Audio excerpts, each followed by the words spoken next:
उप मुख्यमंत्री माननीय तर्किशोर प्रसाद जी, माननीय लोकप्रिय सांसद हम लोग के माननीय रामकृपाल यादव जी, माननीय उपाध्यक्ष सतीश तिवारी जी, पूर्व विधायिका आशा द्विवेदी, प्रदेश प्रवक्ता संतोष पाठक जी, जिला प्रभार यहाँ के प्रभारी हम लोगों के अक्षर सिन्हा जी, सभी समस्त पत्रकार बंधुओं, माननीय उप मुख्यमंत्री ने तो जानकारी देने का काम किया और बहुत हर्षोल्लास के साथ ये 8 वर्ष का कार्यकाल जो माननीय प्रधानमंत्री जी के नेतृत्व में लगातार हम आगे के दिशा की ओर तय कर रहे हैं, तो बहुत सारे आंकड़ों को अगर ध्यान देंगे उसे माननीय उप मुख्यमंत्री जी ने माननीय सांसद महोदय ने रखने का काम किया है।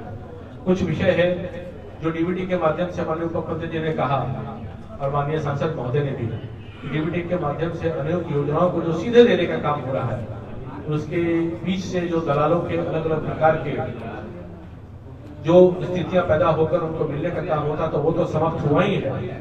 किसान सम्मान निधि के देश के 12 करोड़ से अधिक किसानों को सालाना 6,000 से अधिक सहायता माननीय प्रधानमंत्री जी के द्वारा जो दिया जा रहा है, तो अब तक 10 किस्तों में किसानों को 1,80,000 करोड़ रुपया दिए जा चुके हैं। अगली किस्त भी माननीय प्रधानमंत्री जी के द्वारा दिया गया है। आयुष्मान भारत का अगर देखेंगे तो देश में लगभग 55 करोड़ लोगों को सालाना 5 लाख रुपए तक का मुफ्त स्वास्थ्य बीमा का लाभ मिल रहा है। और बिहार सरकार ने भी तय किया है कि जितने राशन कार्ड धारी अपने हैं, इसके तहत सभी को भी आयुष्मान भारत के तहत जुड़ते हुए जो छूटे हुए हैं उन सबों को भी आयुष्मान भारत के तहत उचित सुविधा मिलने का काम होगा। तो 18 करोड़ से अधिक आयुष्मान कार्ड धारी अब हो चुके हैं पूरे देश के अंतर्गत। किसानों और मजदूरों की पेंशन की जब बात करते हैं तो पहली बार किसानों और मजदूरों के लिए 3,000 रुपये मासिक पेंशन की व्यवस्था हुई है। गरीब कल्याण योजना के तहत आपको जानकारी दी गई है कि 2 वर्षों में माननीय मोदी जी की सरकार में 3.40 लाख करोड़ रुपया की लागत से देश में लगभग 80 करोड़ लोगों को ये दिया गया है। होंगे कि जो महती विकास योजना के दृष्टि से जो हम लोग के क्षेत्र से गुजरते हुए दीघा में गंगा के 6 लेन पुलों का निर्माण अक्टूबर से होने वाला है।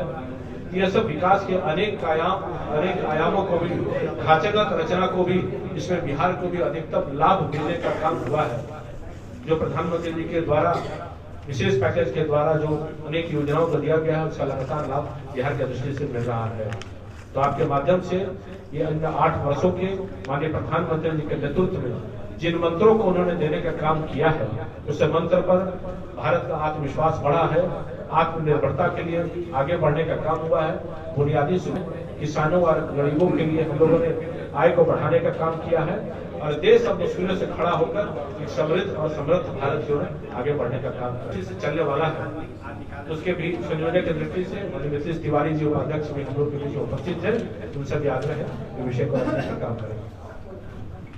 माननीय उप मुख्यमंत्री जी, माननीय सांसद महोदय, माननीय संजीव चौरसिया जी, माननीय प्रभारी अचल जी, अजीत जी, जिनके परिसर में प्रेस वार्ता आयोजित है, हमारे संतोष पाठक जी, जिन्होंने पूरे पार्टी के पूरी रचना को उन्होंने कड़ी की है, सीरा जी जो भारतीय जनता पार्टी का नेतृत्व जिन्होंने दानापुर से किया है और आज भी कर रही हैं, और आप सभी पत्रकार मित्रों को मैं बधाई देता हूं कि आज माननीय मुख्यमंत्री जी पाटलिपुत्रा संसदीय क्षेत्र के अंतर्गत मोदी सरकार के 8 वर्षों के सेवा, सुशासन और गरीब कल्याण पर्व के अवसर पर, चूंकि आज से हमारा पूरा कार्यक्रम शुरू हो रहा है, तो आज माननीय उप मुख्यमंत्री जी ने आकर पाटलिपुत्रा संसदीय क्षेत्र में प्रेस वार्ता के माध्यम से केंद्र सरकार और राज्य सरकार के जो कुछ प्रमुख योजनाएं हैं और कुछ प्रमुख उपलब्धियां हैं, उनके बारे में आपके समक्ष उन्होंने अपनी बात रखी है। मैं सर्वप्रथम बहुत बधाई देना चाहूंगा अपने माननीय उप मुख्यमंत्री जी को, क्योंकि पिछले 2 वर्षों से जिस प्रकार से बिहार की सरकार में सफल वित्त मंत्री के रूप में जिस प्रकार से उन्होंने राज्य की बजट को उन्होंने संतुलित किया है, और उसी का परिणाम है कि आज कोरोना काल के बाद भी हमारा बिहार अपने हर प्रकार के कार्यों में अग्रतर आगे चल रहा है। ये हमारे कुशल वित्त मंत्री जी के वित्तीय प्रबंधन, और उसके पहले हमारे भाजपा के ही वित्त मंत्री थे, उन्होंने भी जिस प्रकार से संभाला है, तो कुशल वित्तीय प्रबंधन एक अच्छी सरकार और एक सफल सरकार के लिए बड़ा आवश्यक है। मित्रों, है कि इसी बिहार में 2005 के पूर्व जहाँ चरवाहा विद्यालय खुलता था, वहाँ आज आप बिहटा में जाएंगे तो IIT बनकर के तैयार है। आज वहाँ पर हमारा ESI का हॉस्पिटल बना है, जहाँ पर भारत सरकार ने उसको एक हॉस्पिटल की का रूपरेखा दिया है। वहाँ पर मेडिकल की पढ़ाई होने वाली है, शुरू हो गई है पढ़ाई। तो ESI अस्पताल इतना बड़ा बिहटा में बनकर के तैयार है। ये तब संभव हुआ जब केंद्र में मोदी जी प्रधानमंत्री बने और राज्य में हमारी बीजेपी गठबंधन की सरकार है। हमारा IIT, आप सोचिए कि जिस राज्य में चरवाहा विद्यालय खुलता था वहाँ IIT की पढ़ाई हो रही है। आप ऐसे ऐसे कई योजनाएं जो चली है। गंगा में केवल एक पुल हुआ करता था, आज हमारे 16 पुल गंगा में बन रहे हैं। ये सारी काम तब संभव हुई जब मोदी जी आकर के आरा में 2014 के लोकसभा चुनाव के पहले जब उन्होंने एक पैकेज का अनाउंसमेंट किया था, तब हमारे विरोधी हम पर ये आरोप लगाते थे कि मोदी जी ने आकर के बिहार की बोली लगा दी। लेकिन वो संकल्प था बढ़ते बिहार के लिए और समृद्ध राष्ट्र के लिए, जो मोदी जी ने करके दिखाया। और इतना ही नहीं, ये जितनी भी विकास की ये जो रूपरेखा आपके सामने जा रही है, इसके अलावा जो हमारा प्रथम लक्ष्य था अंत्योदय, और उसके साथ हमारा था सांस्कृतिक राष्ट्रवाद। तो जहां अंत्योदय के दीनदयाल उपाध्याय जी के सपने को और महात्मा गांधी जी के सपने को मोदी जी ने पूरा किया, गरीबों को मुफ्त राशन देकर के, उनको आवास देकर के, उनको बिजली देकर के, इन तमाम चीजों की जानकारी माननीय मुख्यमंत्री जी ने दी है। लेकिन सांस्कृतिक राष्ट्रवाद जो हमारी भारत की आत्मा है, जिस पर कहीं न कहीं कुठाराघात हुआ था, उन आक्रांताओं के कारण जो आज सांस्कृतिक राष्ट्रवाद एक एक करके भारत का आगे आ रहा है, चाहे वो धारा 370 की समाप्ति के बाद आ रहा हो, चाहे वो आप देखे होंगे दिव्य काशी भव्य काशी के स्वरूप को आगे आ रहा हो, चाहे ज्ञान वापी के माध्यम से आ रहा हो, हर जगह जहां भी नजर जा रही है पता चलता है कि एक समय था कि हमारी भारत की आत्मा पर कुठाराघात हुआ, और आज उसकी एक परिणति और उसका फिर से नया रूप सामने तब आया है जब मोदी जी के नेतृत्व में एक सशक्त भारत, एक समृद्ध भारत का उदय हुआ है। इस नाते ये हम सभी लोगों ने इसको पर्व के रूप में मनाने का निर्णय किया है। और आप सभी जानते हैं पूरे भारत की जो 135 करोड़ जनता है वो इस पर्व में शामिल होने वाली है। और इस पर्व का आज आगाज माननीय उप मुख्यमंत्री जी ने, माननीय सांसद जी ने, माननीय महामंत्री जी ने आकर के पाटलिपुत्रा की इस पावन धरती से किया है। मुख्यमंत्री जी माननीय सांसद जी के माध्यम से आपके समक्ष आया है। इसको पूरी जनता को बताने की जरूरत है, क्योंकि आप सभी जानते हैं कि जब अच्छा काम होता है तो कुछ ऐसे लोग भी होते हैं कि उस पर पर्दा, जनता के आंख पर पर्दा लगा करके और उल्टा समझाने का प्रयास भी करते हैं। तो हमारी भारत की जनता, बिहार की जनता इतनी संवेदनशील है कि उनके झांसे में न आकर के जो उनके लिए रात दिन काम करने वाले हमारे देश के यशस्वी नेता हैं, जिनको विश्व ने अपना नेता मान लिया है, तो ऐसे नेता के नेतृत्व में भारत बढ़ रहा है, लगातार बढ़ रहा है। तो समृद्ध राष्ट्र, समृद्धशाली राष्ट्र, ताकतवर राष्ट्र के एक नायक के रूप में मोदी जी हम सभी को मिले हैं। इसलिए हम लोगों ने गरीब कल्याण पर्व का आज आगाज किया है। आप सभी का बहुत बहुत धन्यवाद। अगर कुछ आपके प्रश्न इससे संबंधित हो तो आप जरूर माननीय उप मुख्यमंत्री जी से आप पूछ सकते हैं। पॉइंट बहुत बड़ा है, गरीब को ही फोकस हो रहा है। तो माननीय प्रधानमंत्री जी के जो विभिन्न योजनाओं का प्रतिफल है और गरीब को जो फोकस किया है 8 वर्ष पे उसकी जमीनी स्तर पर जो हकीकत है उसको मैं एक आंकड़े के हिसाब से मैं बता देना चाहता हूँ। पिछले 8 वर्ष पहले जो गरीबों की संख्या थी 22% थी। हमारी सरकार की योजना ने, प्रधानमंत्री जी के प्रयास की योजना ने उसको 10% करने का काम किया। बहुत बड़ी उपलब्धि है हमारे लिए। हमारे भारत को, हमारे बिहार को खासतौर पर गरीब प्रदेश और गरीब देश के विषय में कई तरह की टिप्पणियां आती थी, तो ये बहुत बड़ा अचीवमेंट है। मैं समझता हूँ कि एक बात और मैं बता देना चाहता हूँ, 8 वर्षों में देश के प्रति व्यक्ति का जो आय था वो भी दुगुना हो गया। 2014 में 79,000 रुपये सालाना था, अब वो 1.5 लाख हो गया। तो ये भी बहुत बड़ी उपलब्धि है। अब हम ज्यादा वक्त आपका नहीं लेंगे। बिहार में लहरिया सराय के राज्य का दूसरा जहाज का निर्माण हो रहा है, जिसमें 5462 बेड होंगे। पूर्णिया में, सीतामढ़ी में, हर क्षेत्र, हर वर्ग में और सबके लिए। सबसे बड़ी बात यह है कि सरकार की जो योजना बनी वो बिना किसी भेदभाव के, गरीब है तो सबके गरीब, सब गरीब के लिए सड़क है तो सबके लिए, पुल है तो सबके लिए, पुलिया है तो सबके लिए, बिजली है तो सबके लिए, आयुष्मान कार्ड है तो सबके लिए, जनधन योजना की चर्चा की उस सबके लिए। यानी 13-14 महत्वपूर्ण गरीबों के लिए, खासतौर पर जो कोरोना पीरियड हुआ तो आपने देखा होगा कि सबके लिए वैक्सीन की व्यवस्था करने का काम किया। दुनिया में पहला यह भारत है जो मोदी जी के सोच के अनुरूप बिना कोई पैसा किए हुए सबको वैक्सीन करने का काम किया। अभूतपूर्व काम हुआ, बहुत कम समय में वैक्सीन बना, नहीं तो हम लोग विदेशों पर निर्भर करते थे। एपिडेमिक और भी आया था, मगर हम पूरे तौर पर दूसरों के भरोसे थे। मगर हमारे प्रधानमंत्री जी के नेतृत्व पर साइंटिस्टों, डॉक्टरों, बहुत बुद्धिजीवियों के बल पर हमने वैक्सीन बनाया और सक्सेसफुल वैक्सीन बनाया। चाइना का वैक्सीन फेल हो गया, मगर हमारा वैक्सीन बिल्कुल नहीं।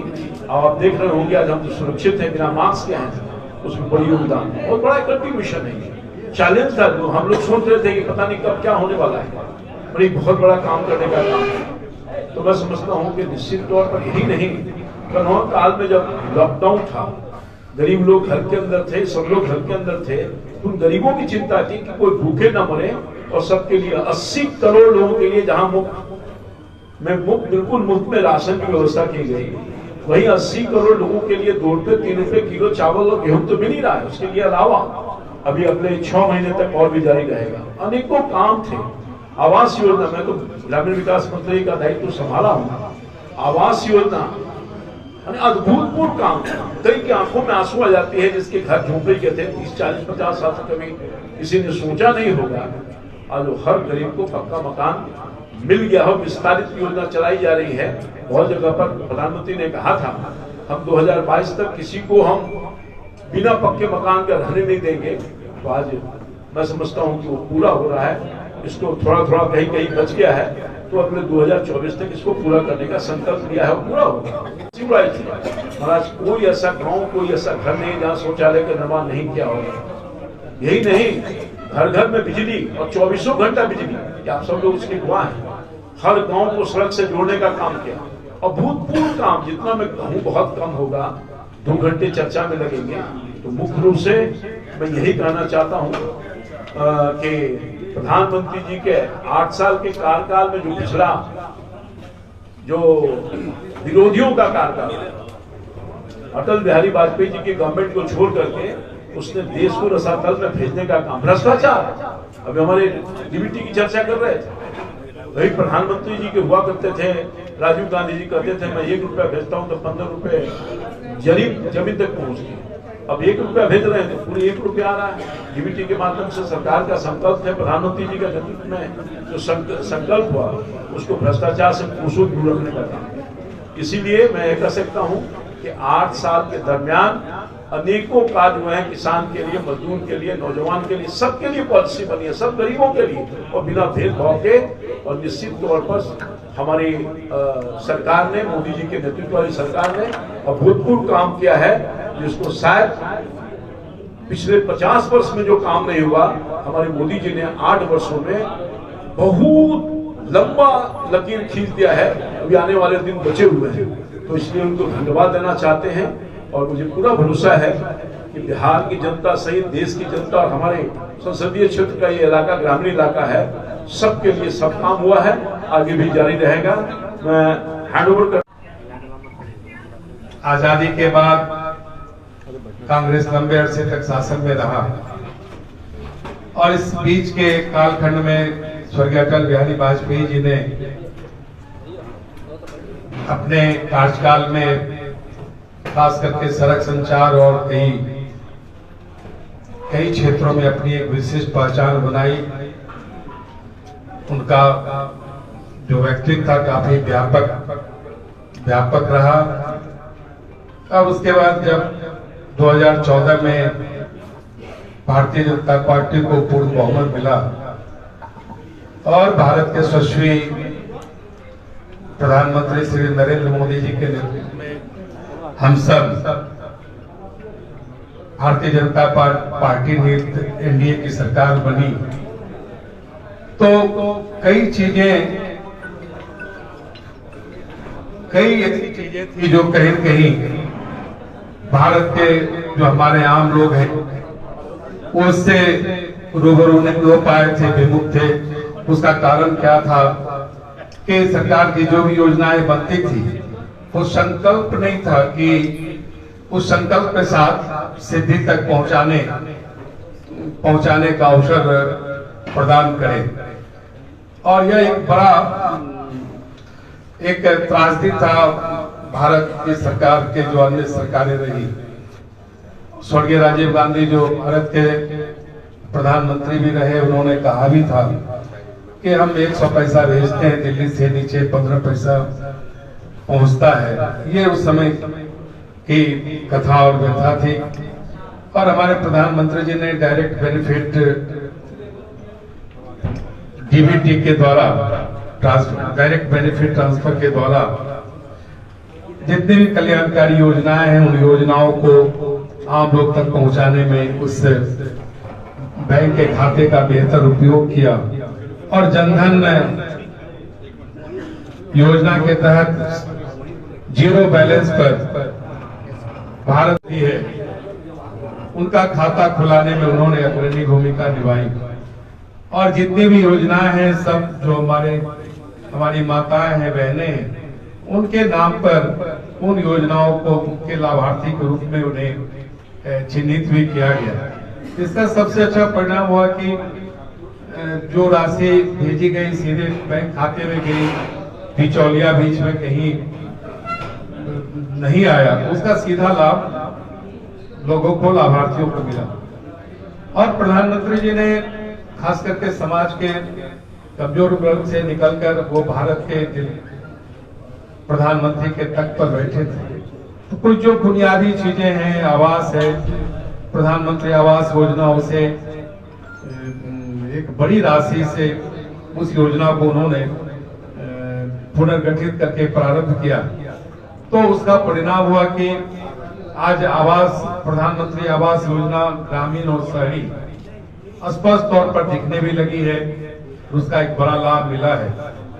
भारत के प्रधानमंत्री जी ने महसूस भी किया कि जो हमारी गांव की माताएं बहनें हैं, उन्हें चूल्हे पर लकड़ी और सूखे पत्ते से भोजन बनाने में कठिनाई होती थी, तो उन्हें भोजन के लिए, रसोई के लिए उन्होंने गैस चूल्हा और गैस कनेक्शन का भी प्रबंध किया।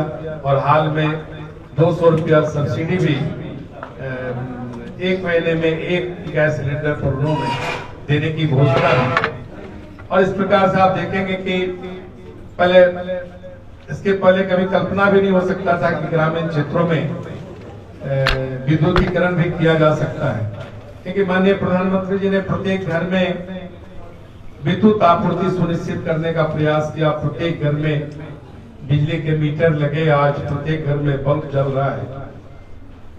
तो इस तरह से जो आप देखेंगे सड़क के क्षेत्र में इतना बड़ा परिवर्तन आया, जिसे स्वर्गीय अटल बिहारी वाजपेयी ने शुरू किया था, चतुर्भुज योजना और ईस्ट वेस्ट कॉरिडोर, उसको माननीय प्रधानमंत्री जी के नेतृत्व में श्री गडकरी जी ने एक उसको व्यापकता दी।